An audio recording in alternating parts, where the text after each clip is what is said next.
Recall that first-order differential equations look something like this. X prime equals, and then some stuff involving x and t, which I can express as some function of x and t. It might not originally look like this, but you can rewrite them into this form by sort of solving for x prime on one side. Now, the idea was that t was supposed to stand for time, and x was supposed to stand for the state of some system whose state can be described by one number. So one example of a system whose state can be described by one number is a particle moving around in one dimension. So if you have a particle constrained to a line, then you can imagine that it's like a dot on the real line, and you pick some point to call 0 and some unit of measurement, and then x can represent the position of the particle. And if this is your system, then the state is represented by just this one number. But we kind of use this as an analogy for all kinds of systems whose state is represented by one number. So even if it's not a particle, maybe the system is actually like a population of rabbits on an island or something like that. We would still say, well, the number of rabbits on the island, or let's say the number of millions of rabbits or something like that, is one number which represents the state of the system at any given time, and you might be interested in following how that number evolves in time. Then you would imagine that it's like that the population of rabbits is like a dot on a real line. Then we call this line the phase line. Right, this is sort of what we came up with when we were thinking about autonomous differential equations. But it doesn't matter really. If you have any first-order differential equation, whether it's involving x's like this or some other variable, maybe population, whatever it is that's playing the role of x, you can imagine that it's as though you have a dot moving around on a phase line. So the idea is that the differential equation, or whatever differential equation you come up with, whatever model you come up with to describe how your system evolves in time, acts as sort of a description of how p or x or whatever it is, how the state is going to change in the next instant, right? This is sort of telling you, here's the instantaneous rate of change of the state. I'll tell you what it is if you just tell me the current state and the current time. That's pretty much what a differential equation is. Solving a differential equation is then the process of trying to use that information to come up with a description of what are the states at all times then. So how can I then predict what's going to happen? That's solving. So that's all very good for systems whose state can be described by one number. But what about a system whose state requires more than one number to describe? So what about a system where if you want to know the state, it's not enough to know some value of some x, but you also need to know the value of some y, and that will tell you the state. Or maybe you need to know 3 numbers to know the state.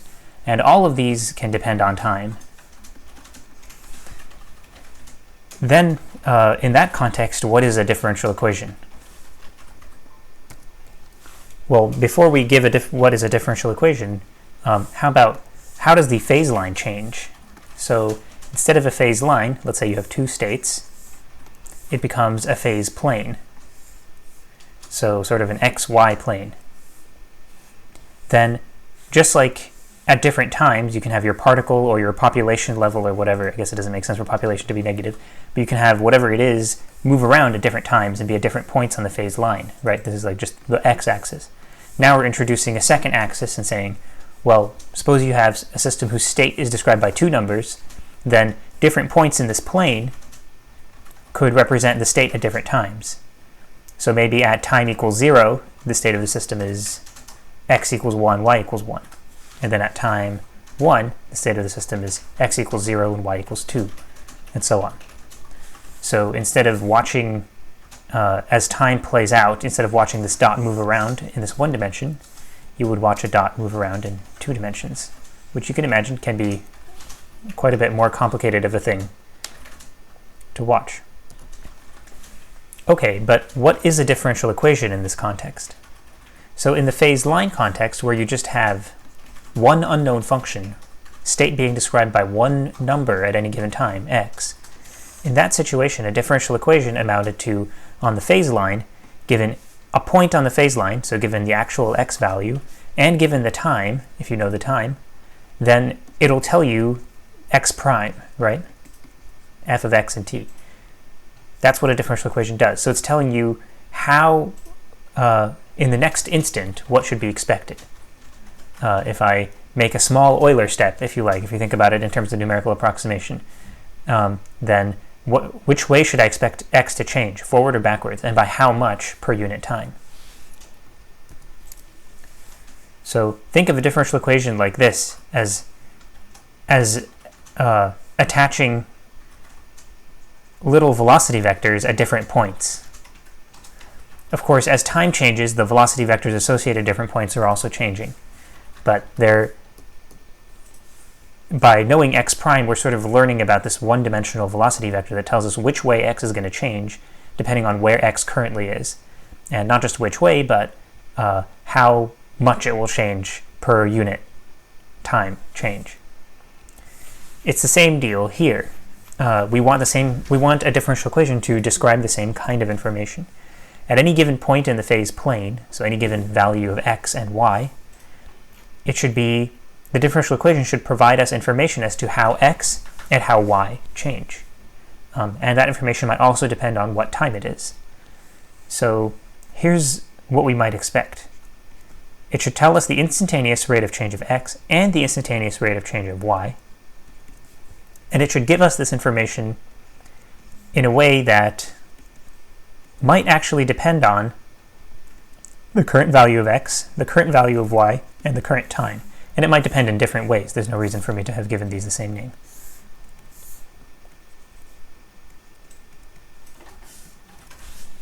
So this kind of thing is what we're going to spend time studying. This is our upgrade from our old x prime equals f of x and t. Now it's this. So now we're going into chapter 4. We are finished with chapter 2.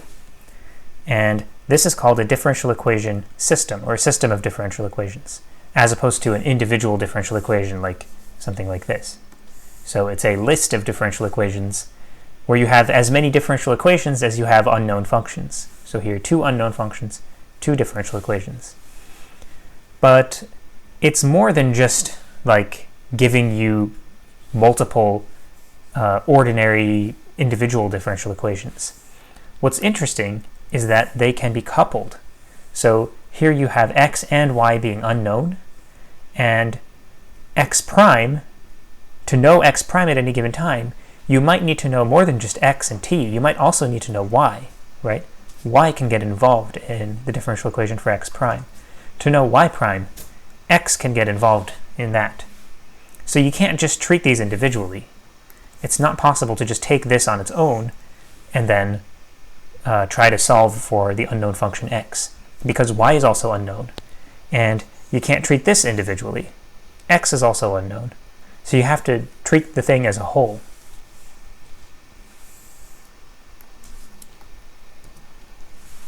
So the way I would describe what's happening here is that these variables, x and y, are coupled in this differential equation system. If we had a way of rewriting things so as to decouple them, then that would be nice. That would allow us to treat each individual differential equation as its own thing that we can apply earlier methods to. So if we can decouple, if we can get it so that x prime here only depends on x and t on the right side and y prime only on y and t, then we can apply old methods. But typically, it can be very difficult to decouple a coupled system of differential equations.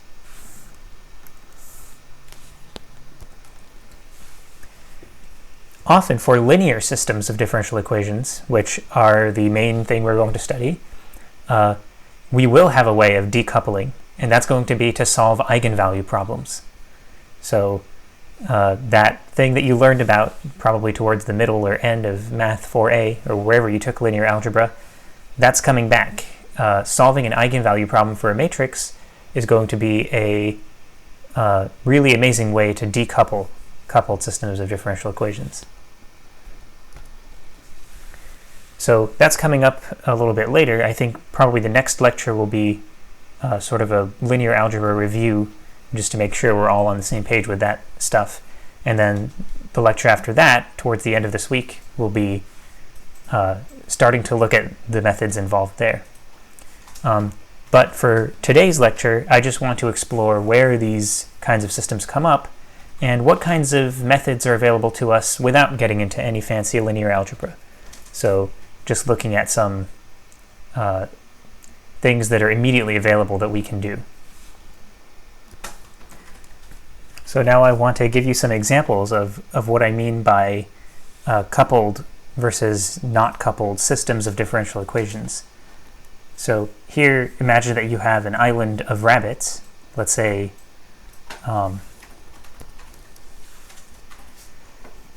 this system has its state being the sort of, okay, that's better. I can annotate now. So let's say you have this one system, which is an isolated island of rabbits, and here the state of the system is described by some function r of t. So one number r is enough to know, the number of rabbits is enough to know and fully understand the state of this system at any given time t. And then this one also, one number is enough to know it. Let's say these are a bunch of foxes on this isolated island, and f of t is your unknown function. Then here on this island, there's some probably population growth or death related law that governs how the rabbit population evolves in time. Maybe having to do with, rabbits competing with each other for food in the environment or something like that. So that would be some r prime equals, and then some stuff involving r and maybe t. Maybe it involves r because of the rabbits competing with each other, or more rabbits means faster rabbit growth and things like that.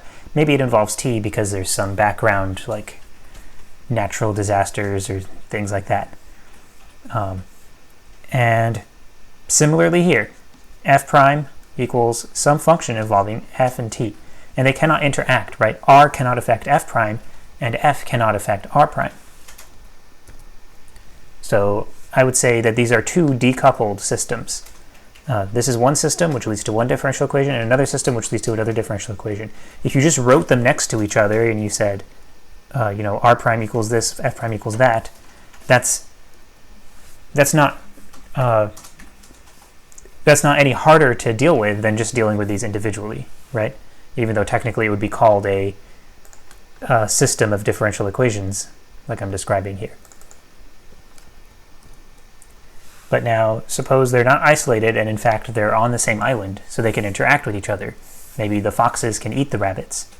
Then r prime and f prime influence each other, so the r prime and the f prime are going to both somehow involve r and f and t. Right? R prime will involve it and f prime will involve it. And another way to think about it is that the state of the system is given by RF pairs. If you want to know the state of the system at any given time, then you need to know both the rabbit and the fox population. So it's sort of like this vector that you have to know, this vector quantity rather than just a scalar quantity that you have to know in order to understand at any given time what the island is like.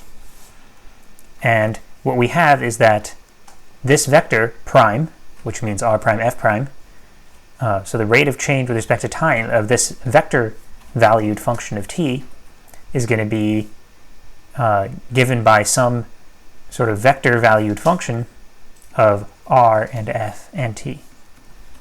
So imagine that this is actually two right-hand sides in this vector valued function. Now imagine that you have maybe two of these chemostat setups. Maybe they're sitting next to each other, but they're otherwise not connected and not related. So you have some chemical in this tank with concentration C1 of T. The tank contains a bunch of water and then some chemical with some concentration in it. The concentration is C1 of T. So if you want to know the state of this at any given time, you just need to know the concentration, C1. It's just one number. And then this one is some other tank with some other chemical in it, and to know the state of this one, you need to know C2 of T. Actually, let's assume it's the same chemical, so maybe they're both tanks of salt or something. So same chemical, but just different tanks. C1 is the concentration in tank 1, C2 is the concentration in tank 2. And we've seen that in these chemostat setups, because of the draining and the whole thing being perfectly stirred and everything, you end up with a differential equation where the rate of change of C1 ends up being something depending on what C1 currently is and time. And the rate of change of C2 will depend on what C2 is and time in some way, depending on all the what's going on with the drain and the source reservoir and everything. Now, these are decoupled. They're just two individual differential equations.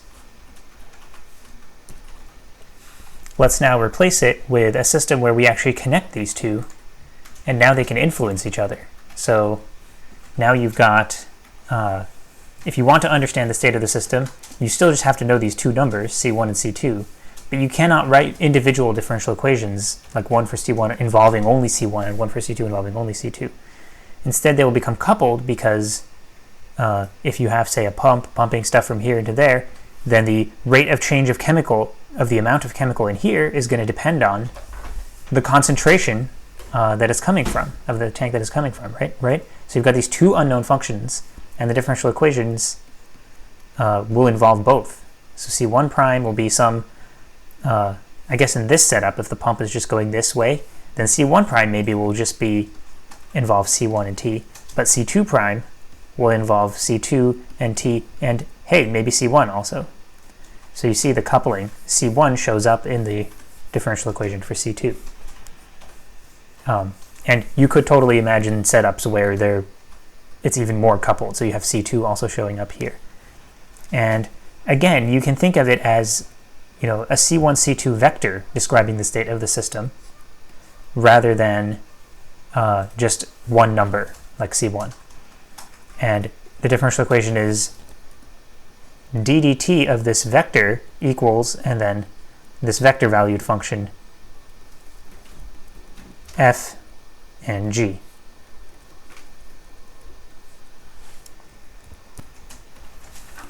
Here's another example. Suppose you have these two circuits involving resistors and capacitors and inductors in different ways. Each circuit loop, let's suppose you have two different loops, each circuit loop is going to have some current going through it, right? So there's some current I1 going through here, there's some current I2 going through here. And if they're just two independent circuits not in any way related to each other, then we know that you end up with some differential equation involving I1 and some differential equation involving I2. On the other hand, if you couple them like this, suppose they share a wire, they share one edge here, then yeah, you still have these two loops with these I1 and I2, which you might use to try to describe the state of the system.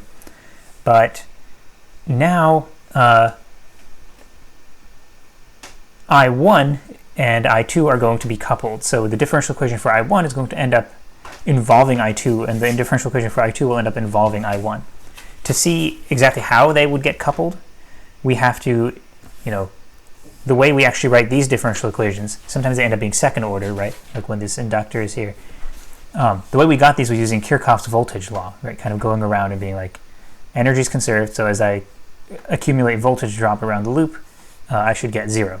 And using how the different components behave, we ended up with a differential equation. So we do that for each loop. But here, to understand how the voltage changes from here to here, you really need like a sort of, for when you're looking at any one circuit to understand, when you're looking at any one loop to understand how the voltage changes from here to here, you have to consider the other loop. And you end up needing some, more than just Kirchhoff's voltage law, you need the current law to deal with these junctions. So you end up with a coupled system of differential equations. In this case, you might expect it to be higher order. So you might end up with double derivatives of things showing up. But the idea of one unknown function showing up in the differential equation for another unknown function the same idea. That's what you're going to end up seeing. Okay, one last example. Let's suppose you have two particles moving around in one dimension. So it looks like this is a one-dimensional problem since the particles are moving around in one dimension, but there's two of them. So to describe the state of the system, you do need to know two numbers: the position of one particle along the line and the position of the other particle along the line. But in this picture, the particles look bored because they don't interact with each other at all. They exist in the same space, but they sort of don't see each other. So there's no way in which x can affect y prime or y prime prime, and there's no way in which y can affect x prime or x prime prime. On the other hand, if we throw in some interaction forces, maybe the particles are attracted to each other or something like that, then the value of x, the state of one side of your system whose state is described by two numbers, the value of one number can affect the rate of change of the other number, right? X can affect y prime prime maybe, and y can affect x prime prime. So this would lead to a coupled system of differential equations. So even though it looks like, oh, this is just a one-dimensional problem, you still end up with imagining the possible states of the system in two dimensions, like x, y, where like along this line the particles have the same position, things like that. Actually, really, if you want to fully, in these kind of physics setups, if you want to really understand the state of the system, where these end up being second-order differential equations, you need to know more than just x and y. You need to know about x and x prime and y prime. So you would need a third axis and then a fourth axis for y prime. So these can get pretty complicated. But if you stick to first-order differential equations, like in this kind of setup that I'm describing, like you would end up with in these kinds of models often, then you end up with the kind of thing that we are studying in Chapter 4, which is possibly coupled systems of first-order differential equations.